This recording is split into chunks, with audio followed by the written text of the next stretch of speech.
Good morning, students of class 7. So, we will be continuing the part chapter 2, part 2. Okay.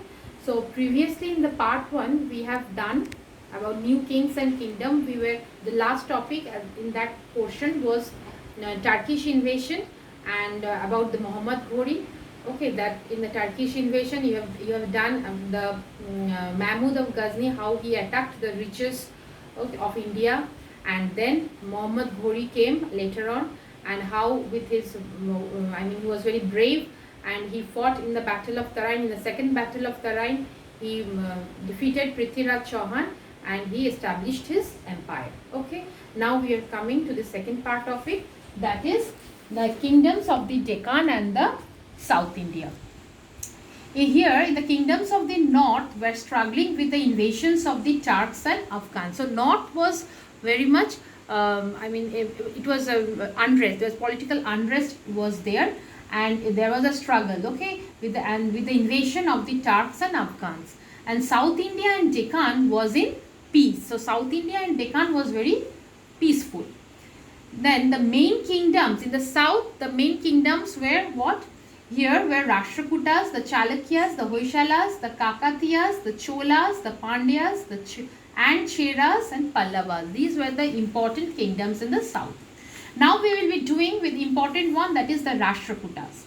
Here in the Rashtrakutas came to power under the leadership of Danti Durga. Danti Durga was an important person under whose leadership Rashtrakuta came into power. Defeated Chalukyas, he defeated the Chalukyas of Badami and the Gujaras of Malwa. So, this Danti Durga defeated the Chalukyas of Badami and Gujaras of Malwa.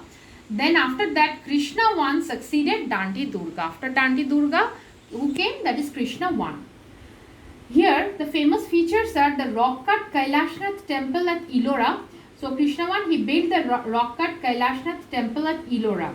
Okay, he built this one. It was very important temple, very beautifully made. His empire expanded further to become a pan-Indian power by Dhruvadhara Varsha.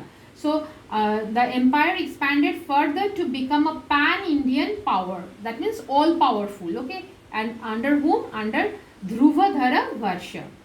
Then he was defeated. He defeated the Palas and the Gujara Pratiharas and annexed Kanauj. Okay. Next came Amogha Varsha I. He established his capital at Manyakheta, the capital of Rashtrakuta. Okay.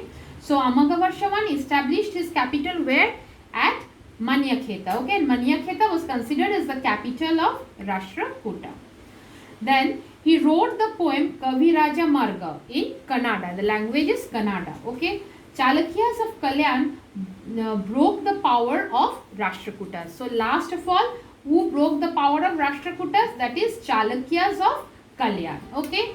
Next we are coming to the Cholas. So Rashtrakutas were gone and now the Cholas came. This period is referred to as the classical age of South Indian history. Okay. The two glorious Chola ruler, that is Raja Chola and his son Rajendra Chola, gave political unity to South India for first time. So in this Cholas, the period is referred to as classical age. This period is known as the classical age of South Indian history. So if the question comes, what is referred to as the classical age of South Indian history, you will mention the Cholas. Okay, the two glorious Chola ruler, that is Raja Chola and his son Rajendra Chola. Okay, they were very powerful Chola ruler. Under their dynasty, the Chola empire expanded. So first we are coming to Raja Chola. He followed the policy of war and conquest. So Raja Chola, he followed the policy of war, okay, and conquest. He defeated the eastern Chalukyas of Vengi, the Pandyas, the Gangas of Kalinga and the Cheras of Kerala, and captured large tracts of Deccan and parts of Ceylon. And another important feature while talking about him is that he introduced navy and local self-government. This is a very important and unique feature in the Chola dynasty, the introduction of navy and the local self-government. Next comes the Rajendra Chola. Rajendra Chola, he was also as brave as Rajaraja Chola, and he captured Vengi. He sent a naval fleet into Bay of Bengal and took over parts of Sumatra, Malawi and the Andaman and Nicobar Islands. Okay, this was he captured. Expeditions, he also made an expedition to North India. He defeated Mahipala and annexed Bihar, Orissa and Bengal.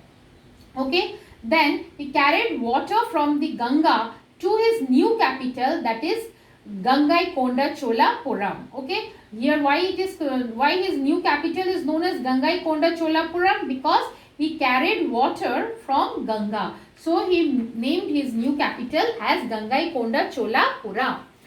Next is that he assumed the title Gangaikondan Kondan. Why? What is the meaning of this? The meaning is the conqueror of Ganga. Okay, he conquered the Ganga. He took water from Ganga and kept in his capital, made his capital, giving the name of this Gangaikonda Cholapuram.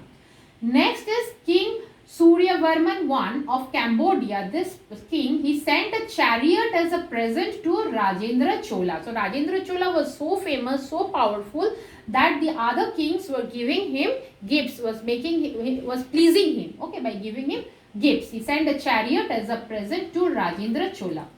By the 13th century, Chola power was on decline and Pandyas defeated the Cholas. Okay. Next comes the Chola administration. Rajaraja Chola, he was well organized administrator, okay, and autonomy was there under him. This autonomy means conditions of self-government of village assemblies was also protected and cared. Okay. Next, it was there was a this I have made one form, that is the topmost level in his administration was king. Okay, and king was having the supreme power. Okay. Next is kingdom out of two categories. Okay. How? What are the two categories? It is divided into two categories, that is areas under vassal chiefs, another areas directly under king. Okay. Now, the areas that are directly under king, it was divided into 6 provinces or mandalams. It was divided into 6 provinces or mandalams. Again, this was again divided into districts or nadus. Okay.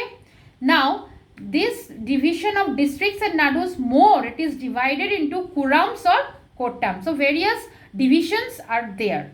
And the meaning of this kuram or kottam, it means group or union of villages. The meaning of kottam, it means group or union of villages. Okay. So, next we are coming to the local self-government. So, local self-government is very important in the Chola administration. Village administration was carried on by village assemblies called oods. So, oods are the village assemblies. Okay, they carried on the village administration. A group or union of village is called koram or kottam. I have already told in the previous one the meaning of koram. Managed its affairs through Shabhas or Mahashabhas. By making Shabhas and Mahashabhas, they managed their affairs. What is Mahashabha? It consisted of learned Brahmins who were gifted the land by rulers. So, this Mahashabha consisted of the learned Brahmins. Okay, these learned Brahmins were gifted the land. The land was been given by the king to the learned Brahmins as a gift, and they had extensive power. Now comes Sabha. What is Sabha? Under the control of the royal officers called Adhikaris. So, this Sabha was under the control of the royal officers. These royal officers are called Adhikaris. There are 8 committees to deal with various aspects of administration. What are those? They are gardens, irrigation, cultivation, education, land, roads, judicial and accounts. Next is irrigation. Irrigation is another important part of Chola administration. Irrigation was very much well planned. And then rocky hollows, it was made into artificial lakes. Okay. Embankments were built. There were various embankments that was built. Okay. Next comes revenue. Revenue is another important part in the Chola administration. Main revenue, that is the land. Land was considered as the main revenue. The king took 1/3 of the produce either in cash or in kind. Okay, land was surveyed according to yield. So the king took 1/3. The king has to get the tax. So how will the tax be given? The tax he took, how? The king took 1/3 of the produce either in cash or in kind. Okay, by giving the land also they can give the tax. Or land surveyed according to the yield, and the king was not very rude, not very harsh. He will determine the tax by seeing the quality of the land. If the land is fertile, then more tax will be allotted. If the land is less fertile, crops will be less, will be there, and so accordingly the tax will be fixed. Next, king helped the farmers to produce and increase the yield. Okay, the king helps the farmers to produce and increase of the yield. Other taxes include, what are the other taxes? Professional tax and those of trade, forest, mines, irrigation and salt. Then comes state expenditure. There are some state expenditure. What are those? The families of the rulers. Okay, how their living conditions, all this were there. On building the palaces, temples, army, navy, public welfare works, building roads and dams. All these comes under state expenditure. Next is army and navy. This is also very important. This is a basic thing, specific characteristic of Chola administration. The Cholas developed powerful army and navy. In the army, how it was? Infantry, cavalry and elephants. Best horses imported from Arabia. Huge money spent for the development of army. First to maintain a large and efficient navy, and most strongest was the navy. So in the army there were infantry, cavalry, elephants, best horses imported from Arabia. Okay. Next is the infantry, you know, the small foot soldiers. Okay. Then cavalry were there, elephants were there, horses, and huge amount of money spent for development of army. Okay.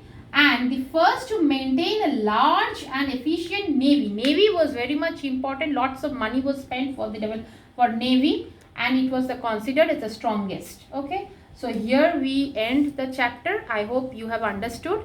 So we will meet again in the next class. Thank you.